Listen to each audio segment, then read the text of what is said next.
If you have been hearing the word boho everywhere, I know I use it all the time to describe what I would consider my aesthetic, like why I think it is so great with crochet, but you're not exactly sure what I'm talking about, then this video is for you. There are so many different ways that you can really define your own boho style, because that's one of the best things about it is it's very eclectic. You know, I have seen like deep jewel tones and I've seen total neutrals and just it's just so customizable. So for me, when I am picturing like my boho aesthetic, I am picturing, you know, kind of like a Stevie Nicks, Janis Joplin. You know, for all purposes, we could throw in a little Steven Tyler as well.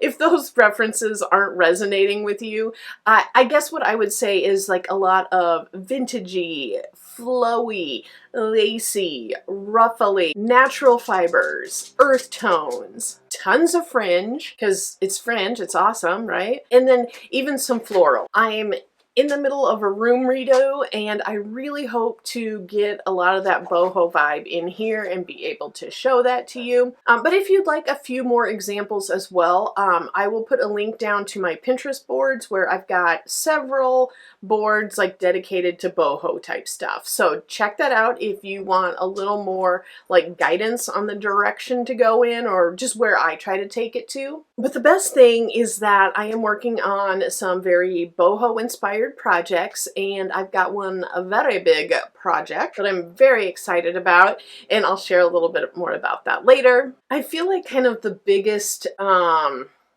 what do I want to say? Like the biggest characteristic of a lot of boho stuff is that, you know, it's not like really necessary. It's like indulgent, if that makes sense. You know, not so much practical, but it's just like a super impractical vibe. And I think that is why I love it so much. Like I can be a little over the top sometimes. I get that. I can be a bit much. I know this about myself, and I think that's why I just really like resonate with that style so much. So the stitch that I'm currently obsessed with is the virus stitch. I think it might also be called the German shells. But I really think that it just encompasses like every aspect of that boho vibe. I mean, it's loose, it's lacy, it's got open work in it. It is perfect to add fringe to. Did make a big oversized cotton shawl for my daughter for her birthday, and I can link that video up here if you would like to see kind of what I'm talking about. I absolutely love that. That one was pretty simple. I tried not to go too over the top on it. I really love it, and I think that this, I had done a virus shawl before and absolutely loved it, and I kept thinking about it and kept thinking about it, and it was just one of those where I wanted to, and so I've got like a bunch of them going on right now. But I want to show you the one I'm working on several. But the one that I want to show you, I am so excited about, and it is for myself. So I'm also pretty darn excited because I am absolutely loving this yarn. So before I show you the shawl that is half done, I'm going to tell you that this is YarnArt Flowers Moonlight. It is 1,000 meters, so it's a little over 1,000 yards. It's 250 grams. It is 53% cotton, 43% acrylic, and 4% metallic polyester. This is color 3284. So I will put this up on the screen if you want to screenshot that. There is this. And then there is that right there if you want that. And I got this off of Amazon. I had challenged myself to see if there was anything good on Amazon. And I am so in love with this yarn, and I have looked around for different places to buy yarn art, and honestly Amazon seems to be okay as far as price wise and everything. So I will link to that video, and I will put a link down in the description box specifically to the yarn. There's a bunch of different colors, so if you don't want earth tones, like if you want something else, they've got it, and you can definitely do that. But this is my first time doing like working with this real fine gradient yarn. So there's like multiple strands, and then it just goes from, I'm doing it from the outside of the cake in, so darkest to lightest. But I gotta tell you, it's honestly, like, I love the metallic in here. Like, I just think it's like a coppery metallic, and I just think it could not go better with the vibe I am trying to create right now. So this is about half done. Let me make sure I don't rip my stitch out before I show it to you. I would hate for that work to have to be redone. Like I said, I'm about halfway done. I have this much of the yarn left. I love this caramely color right here. And I think that when it gets down to this real light creamy color, the creamy is going to be probably my fringe there. So, and get ready for the shawl. Yeah, look at this. Look at that brown. It is like a gorgeous brown with the coppery metallic in there. Look at that. And then it goes into this like kind of almost like purpley or lavender or periwinkle blue in with the brown. And then I'm hitting, you know, the caramel color right there. But I could not be more in love with this than I currently am. So I did the dark at top in case I wanted to wear this in front. I like darker by my face rather than lighter. I like a little more of the contrast, but I am probably going to be wearing this as a shawl. But oh my gosh, like I said, I'm so in love with this. I have bought hand-dyed and hand-spun yarn fairly recently within the past year that I'm absolutely in love with, hands down. But as far as commercially made yarn, I would have to say this is probably like my favorite yarn I have ever bought that was commercially made and not made by an individual. I love it. I love it with this pattern. It feels, you know, kind of a little over the top and unnecessary, just like me. So I'll put that up there. And of course, I will give you a look at that when it is done. But like I said, I'm just about halfway, maybe a little over halfway at this moment. And I have just been going hog wild with this virus stitch. So I worked on several like head bandanas, and I will share that with you at some point. I thought that I had to modify the stitch a little bit, but I thought it turned out great. I'm working on a poncho that is the virus stitch, which is a little more modified. That is not my pattern. That one I believe was from the Snugglery. But also, like, as part of my room redo, I would love to make a wall hanging. And I really think that you could make a wall hanging really easy out of like just the triangle shawl pattern. I would definitely use like a stiffer yarn, and what I would do is take a dowel at the top and then just take my needle and then the color of yarn that was at the top and just take it and sew around the triangle scarf and the dowel, and then hang the dowel up is how I would do it. And then I would definitely put some fringe on it as well. Would you like to see how to do the virus stitch? Because I can get you going on it if you want. And yeah, that way you can just get started going and you can take it from there and really start making some beautiful boho elements for yourself. Let's get to it. I'm just using some random yarn I have here. This is Mandala Lion brand. It is 590 yards. This is a 3-weight yarn, and I like 3-weight yarn. And what I do, this does say that it should use a 5mm hook, but I am using a 6mm hook because it's still gonna be workable.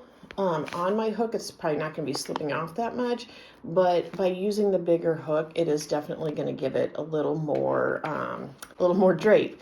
Sorry, I'm getting distracted by my helper here. So you could definitely make a nice shawl out of this. I do feel like the virus shawl does eat up a lot of yarn, so that is something to be aware of. Let's get going here. This may be more difficult than I think it's going to be.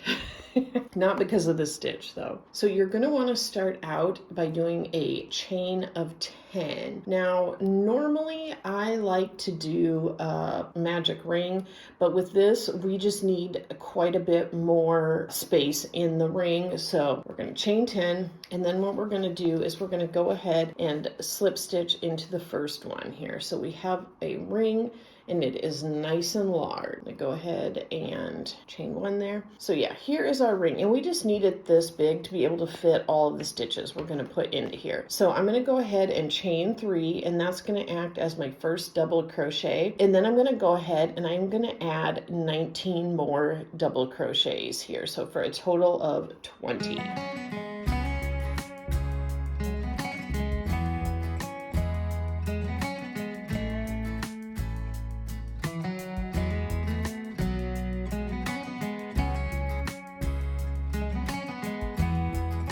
Here is my 20 double crochets. I'm going to go ahead and chain 3, and I'm going to do 20, well, I will do 19 more double crochets here, so 1 in each of these. Make tutorials, they said. It'll be fun. It'll be easy, they said.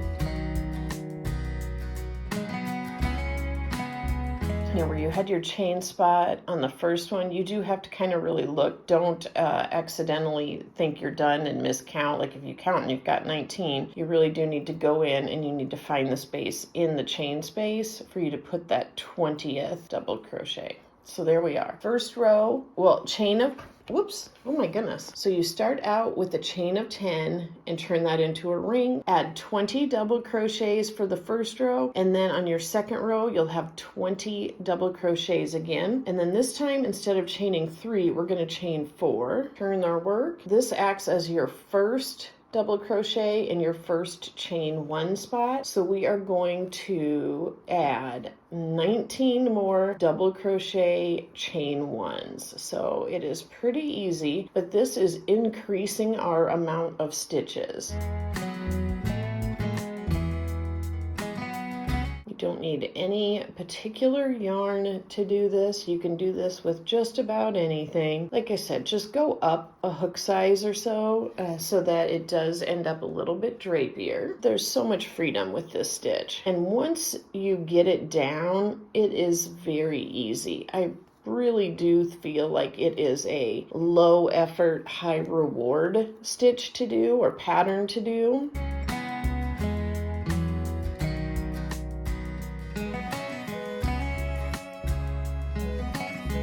Chain space again we're going to want to go into.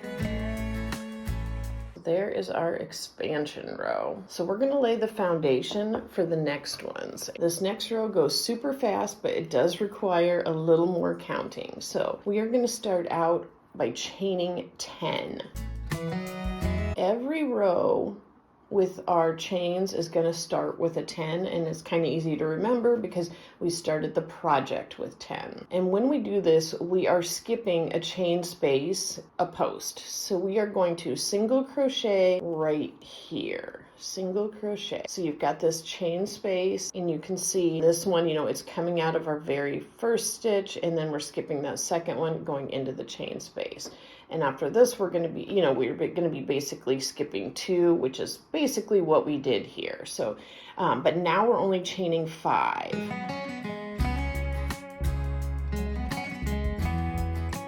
And what we're doing is we're creating 3 of the chain 5s in between the larger chains. Can't talk and chain at the same time.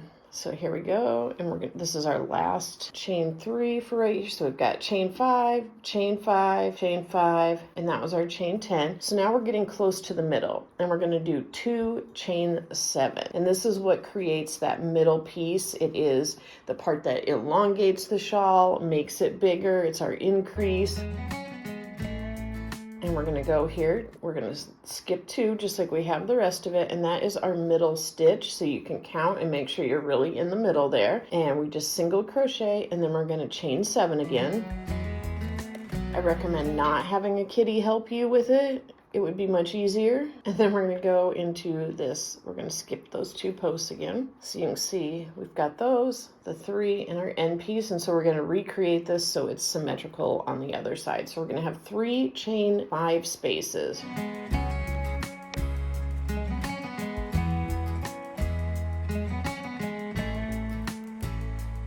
So So we are almost done with this 4th row here, and so we're pretty well symmetrical. We have got, you know, our, so let me put that a little higher. We got our chain 10, we have 3 chain 5s, 2 chain 7s. I've got 3 chain 5s again here. And then the only thing that's different with this last one, so you can see where it's going to be just like that first one where we have the 1 post and then we go into the chain. We are going to chain 7 and then we are going to do a double crochet. And this is what will make it symmetrical with the chain 7. Whoops, make sure you actually go into a stitch, not just into that hole. So now that is totally symmetrical. And we're going to go ahead and we're going to start over doing this same pattern here again by filling these up. And once we get past this stage, it's pretty much just a repeat at that point. So just like this, we're going to add our rows of double crochet. So we're going to chain 3 and then we're going to add 9 double crochets for a total of 10 double crochets in this loop.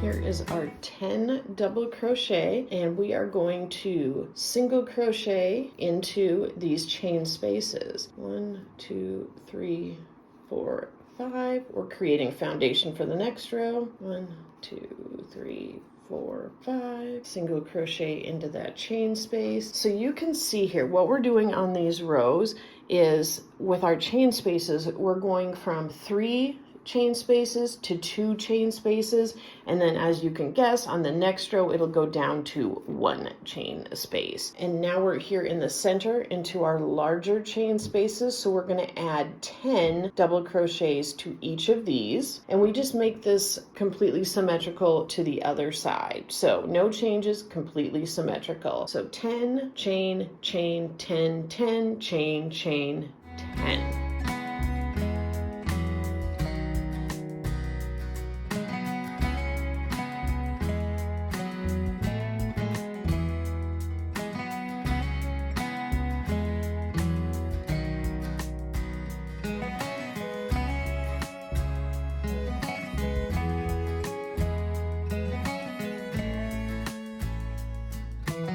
So you can really see it's starting to come into its shape right here. It's taking that signature virus shape or German shell shape. And we're going to go ahead and we're going to basically be doing this repeat here. So we are going to do 10 double crochet, chain, chain, 10 double crochet, 10 double crochet, chain, chain, 10 double crochet.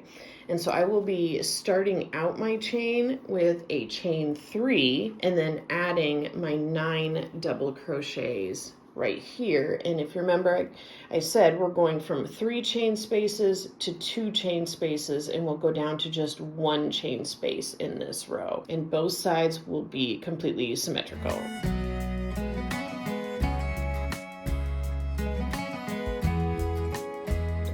And just single crochet right there, and now here comes our chain of 5 right into here. So you can see that those kind of chain spaces 3, 2, 1, and then here we're going to go ahead and double crochet right into these double crochet. So 10 in each of these loop, and it will have a little less of the double arch look and turn into a little more of a bigger single arch. You do, word of caution, when you're going into here, it is easy to trick this chain space stitch for a first stitch and accidentally add an extra one right here, which we do not want. That was our single crochet from that previous row. So just be mindful, really double check, locate that first crochet stitch to go into.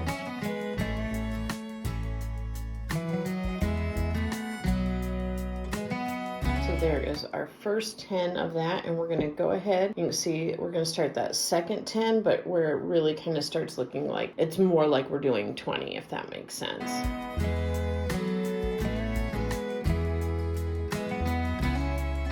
Single crochet, chain 5, single crochet, and now we're going to double crochet into these last 10.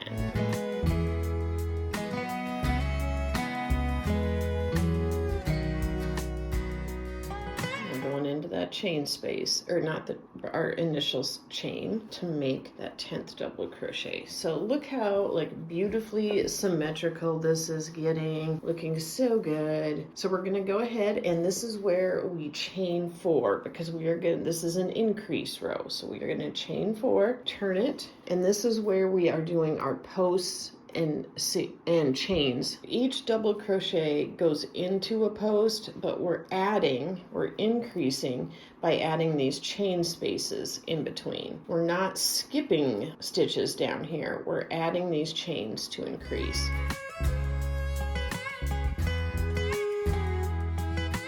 So, we've got our 1 chain space here. So what we are going to do is we are going to go ahead and single crochet into that, and then go ahead and double crochet into this first chain spot here. So 3, 2, 1, basically 0 as far as chain spaces for the rows go. And just like the other ones, we're double crocheting and chaining. It's going to be symmetrical. We're going to single crochet into this spot and then do our 10 here too. So here we are. This is really taking shape now. Now our next row is going to be that chaining row where we build our foundations, and we will be, enlarging it more here. And this one is a little different because now we're not only going to have the larger ones here on both ends and in the middle, but we're going to be adding a larger one here in between on the sides. Through a little editing magic, we have got this next row done. So let me go ahead and go over that real quick with you. This, like I said, is our chain row, like our foundation row. And we start out here by chaining 10 in this very first one. And then it's just like before. So then we're adding 3 chain 5 spaces. And where it gets a little bit different is right here, where we're adding an extra little virus loop right here. So this again is a chain 5, but it's a bigger hole because this is, where those arches meet. So this will end up being one of these chain 10 double crochets will go into there. But we've got our 3 chain 5 spaces, and then our 2 chain 7s that are the larger. So we're continuing that pattern. Sometimes it is easy when you're doing this to get a little bit confused when you're just looking at it and you think it's time to put your chain 7 in, but just count. Make sure you have 3 of these chain 5s right here before you put the 2 chain 7s. It is a very easy mistake to make. Then we've got some totally symmetrical again. We've got our 3 chain spaces, and then we're back down here. And what I do want to say is just be mindful again, because these chain spaces can be a little deceiving and it can look like a post. So we're skipping 2 posts on this side and we're skipping 2 posts on this side, but it kind of looks like we're skipping 3 on each side. But if you really look, this is one of those chain 5 spaces from a previous row. So if it helps you to kind of look and, realize, okay, it appears to be 6, but it is really 4. So then we go ahead and did our symmetrical 3 chain spaces. And then this is our chain 7 and double crochet so that it is symmetrical with this chain 7. And we're going to go ahead and continue on from here. I will speed up this row as well and show you what this next step looks like. I have completed half of this next row here just to kind of show you how this does look when you are adding those additional virus spaces here. So we did our 10 double crochets, 2 chain 5s, and then 10 double crochets into that where we created that new arch, and then our 2 chain 5s, and then we've got our next arch here. So this just continues on and on. The next row is going to be the same, and then we add our increase row again. So it's really only like a 4-row repeat. It just keeps multiplying like a virus, I guess you would say. Maybe that's how it got its name. Maybe it's not the shapes. I don't know. But a couple quick tips I do want to give you is, like I said, again, really be mindful that you're not accidentally counting this chain spot as one of these crochets. If you count and you're going in and say your count isn't coming out even and you're doing it, don't rip it all out. You can easily, if you're at 9 and you need 10, just add a second second double crochet into this last one, in the overall scheme of things, you will not notice. And the same goes for if you hit your 10 double crochets and you're here and you still have one stitch left, just go ahead and take it over into that chain. Again, no one is going to see, no one is going to be able to tell, and it is going to save you a lot of frogging and a lot of heartbreak. Can you think of anything you would make with this stitch? I just think it's so fun and so perfect, and I cannot wait to share with you the fun boho stuff I have going. I am working on a digital magazine that just shows how awesome crochet and boho style go together. I will have a link in the description box where you can actually sign up to be on the wait list for when that comes out in mid-August. It will be a quarterly publication. It will be free and just full of like yarny goodness, inspiration, what's inspiring me, all that type of good stuff. So definitely get on that wait list if you want more boho style stuff. So until then, I will talk to you soon. Bye.